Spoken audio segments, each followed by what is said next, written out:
Welcome back to the Maelstrom, ladies and gentlemen. We have another Warhammer 40k battle report for you today. 2,000 points, Death Guard versus Necrons. We're going to be playing frontline warfare today. So we have 4 objectives spread around the table. Each turn in your command phase, you will score 5 points for holding 1 objective, 10 points if you hold 2 objectives, and then there are 5 points available if you hold more objectives than your opponent. So there's a potential of 15 per turn there. And then we have our secondaries, of course. We're going to be deploying 12 inches in from each side. The Death Guard are the defenders and have chosen this side for their deployment. And the Necrons will be coming in from the fountain side of the table. We'll be right back with the armies.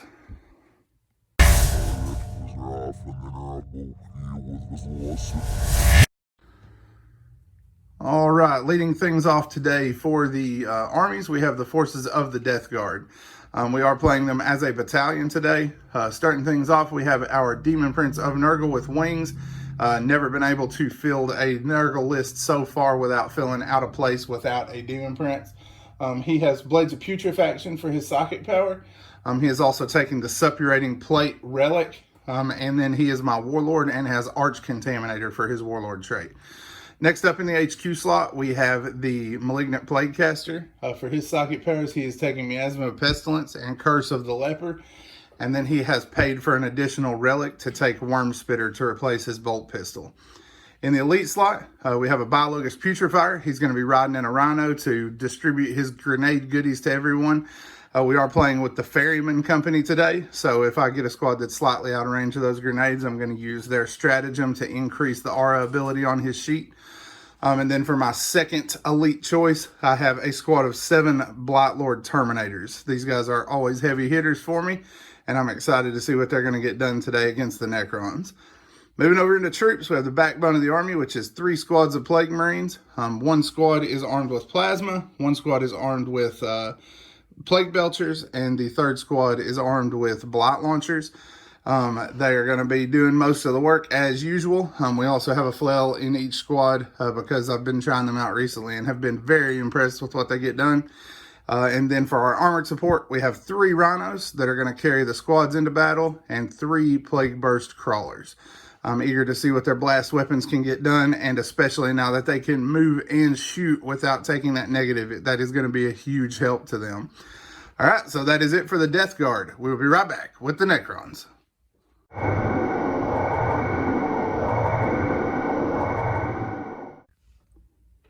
So I will be playing a Nephric Dynasty battalion tonight. For my HQs, I have an Overlord and a Luminor Xeris. My Overlord has the Veil of Darkness, and the Luminor Xeris has the Thrall of the Silent King for the buff to his Technomancer ability. In the Elite slot, I have a Catan Shard of the Deceiver and 10 Death Marks. For my troops, I have 2 squads of 20 Necron Warriors, a squad of 10 Immortals. For my fast attack, I have 4 Race and 4 regular destroyers. My heavy supports are a squad of 3 heavy destroyers and 2 annihilation barges. I did forget to mention that my Deceiver has Sky of Falling Stars and Transdimensional Thunderbolt for his powers of the Catan. All right, so you have seen the armies and you have seen the table. We will be back as we get stuck into the Maelstrom.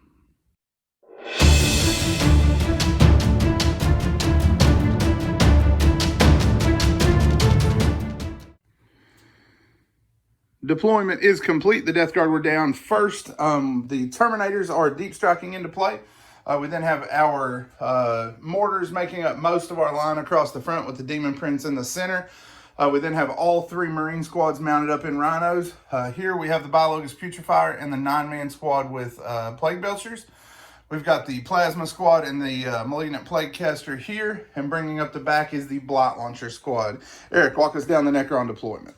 So my Catan's on this end just because he gets a Deceiver move before the first turn begins.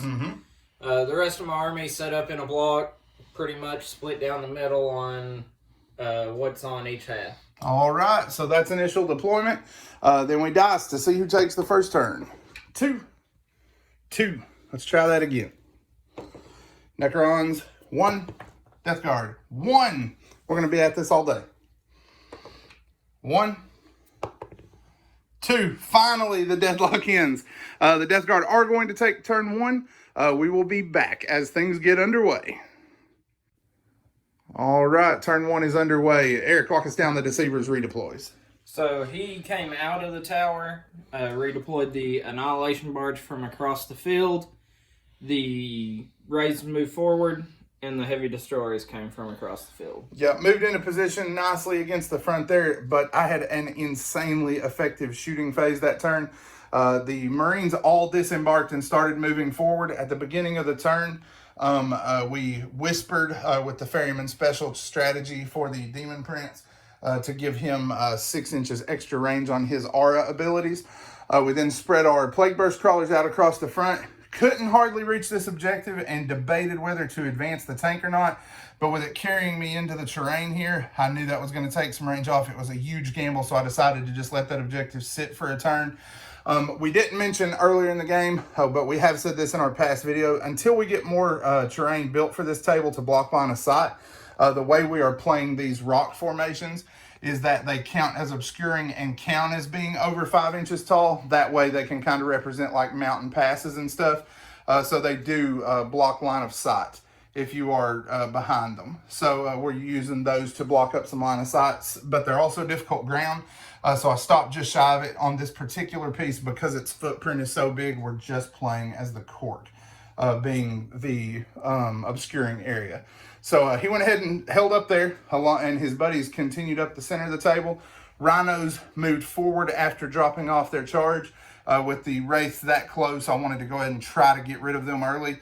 And this front squad came up big, which we did spend a lot of points. We took overwhelming generosity to give them plus 6 inch range on their plague weapons. We played Veterans of the Long War for +1 to their wound rolls.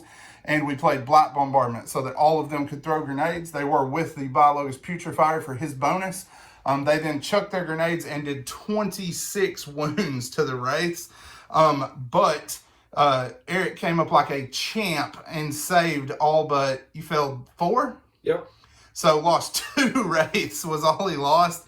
And then we had to go into panic mode, shooting bolters and everything else. But we were finally able to crack them at the last and bring them down with the last of our bolter fire. They did go down. Our plasma guns from here then fired into the destroyers, or heavy destroyers, took one of them out, and then we fired our 3 Plague Burst Crawlers across the table with that beautiful moving and hitting on 4s, and we're able to smash the rest of the squad with our artillery strikes.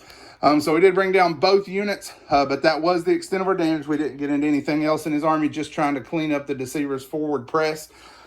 Gave the Necrons a black eye, but they are still intact on their phalanx and are about to begin the march. We will see what they have in store as turn 1 comes up for them next. So moving, everything moved forward, nothing advanced.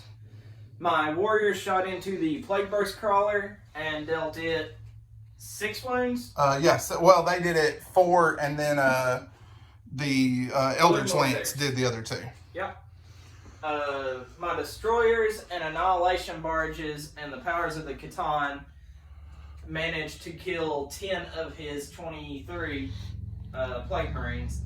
I paid 2 CP for Wrath of the Catan and got Sky of the Falling Stars twice. Yeah, and did a ton of wounds. Thankfully, I made about half of my disgustingly resilient. He literally just dropped a meteor on my head. That was not fun. So that was it for your turn, right? Yep. All right. I also realized in my turn, as I blinked through my fever-induced dreams in the name of Nurgle, that I had abandoned this objective in favor of moving forward. So as we go into turn 2, the Nurgle side is going to score 5 points for this objective. That's it, because we couldn't hardly get to this one. You score anything in your turn? Nope. All right. So that is going to be it for turn 1. It was bloody. Turn 2 coming up next.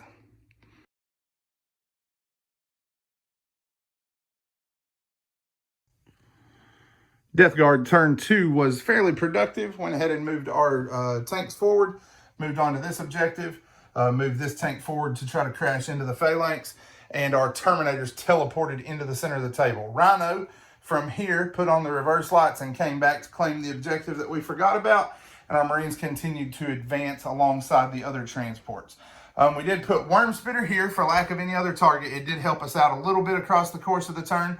We did leave this thing with 3 wounds after some incidental fire, mainly just flamethrowers, blight grenades, things that weren't in range anywhere else. Our 3 Plague Burst Crawlers had a fairly productive turn, nothing too crazy. Killed 10 of the warriors here. Their volleys down here managed to bring down, I think, 1 destroyer. They saved like champs. But their heavy sluggers killed off 3 or 4 death marks, along with 2 going down to this Rhino, and the Terminators killing off 5. The Terminators did shoot both weapons and use lurid whispers from the ferryman stratagem to still hit on 3s, and only managed to bring down 5 guys in the process of that, but we were able to kill all of them off with the rest of our shooting. They also took a cloud of flies to protect them from the destroyers in case they survived the turn. Down here, the blight launchers contributed to bringing down the destroyers. They finally got some damage through and took down one of them, wounded another. And then the Plague Spitters and Smite from both Psychers were able to kill off this floater. We then put this Plague Burst Crawler into the Catan, followed that up with a charge from these 4 Marines who are going in as well. This Rhino is going into the Annihilation Barge here, and this Plague Burst Crawler is locking both squads of warriors. So we've got several combats to work, and then we will be back. All right, close combat rolls to an end to absolutely no effect. Nothing happened anywhere. Tanks did nothing. Marines charged in and managed like 2-3 wounds, which all bounced off the Deceiver. The Deceiver attempted to put some damage into the Plague Burst Crawler. The one that he got through the Toughness 8 was stopped with the 5+ invulnerable. And then down here, nothing happened in combat. Lots of scratching. They did 3 wounds, but the Crawler made all of its saves. The Warriors here took 2 CP to remain in the fight with insane bravery. So that is it for Death Guard turn 2. Necron response coming up next. So, fell out of combat everywhere I could. My Catan cast Transdimensional Thunderbolt twice through Wrath of the Catan. Managed to kill 1 Plague Marine and deal 2 wounds to the Plague Burst Crawler and Rhino. Yep. The rest of my shooting went into the Plague Burst Crawlers, brought 1 down to 7 wounds and 1 down to 1 wound. Yep, and that was it. Not a super fantastic turn. Tachyon Arrow did a little bit of work, put several wounds in this thing, which is better than I got out of it. It missed when I shot it, so not bad luck there. That it for the turn? Yep. All right, so we got 1 Marine down here, no morale checks. You are scoring 5 points, correct, for this objective? Yep. So, end of turn 2, it is 5-5. Turn 3 will be coming up next.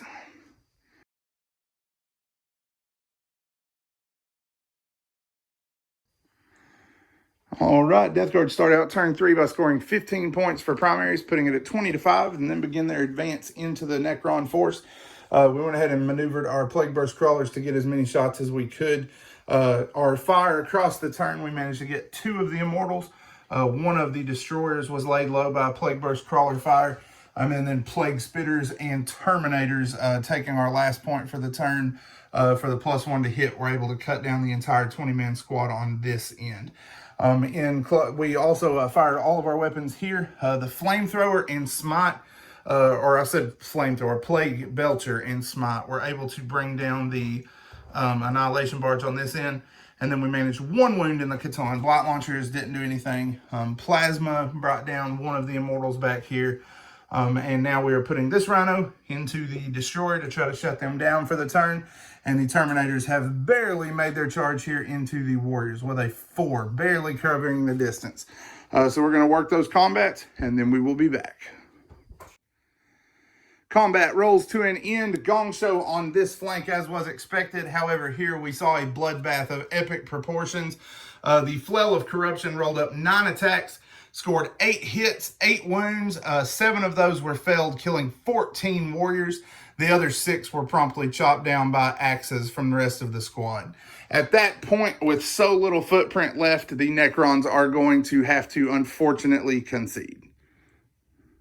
Right, that brings another one to an end with a victory for the Death Guard tonight. Thank you so much for watching our videos.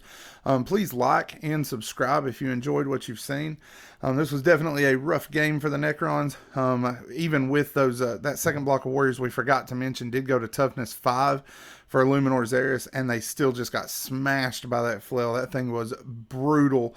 We are talking about a Royal Warden for this potential list in the future for him for some fallback help, maybe even 2 of them, and also doubling down on the heavy destroyers. We've only got 3 models painted right now, but we would love to add some more. I think that might help get some anti-tank added to this list. Definitely need to rework the list if I'm going to keep playing Wormspitter. Didn't get any use out of it this time, but I think I do need some more bolter fire to make that a thing. Make sure you stay tuned to the channel, especially if you like what you saw. Subscriptions are our most important metric. Like I said, we appreciate everyone who has done that recently. We do have a crusade coming soon. Make sure you hit the bell notification if you want to get notified each time we put out a new video, and stay tuned. We've got those armies almost ready to get that crusade started for you guys to watch. Again, thank you so much for spending time with us today at the Maelstrom.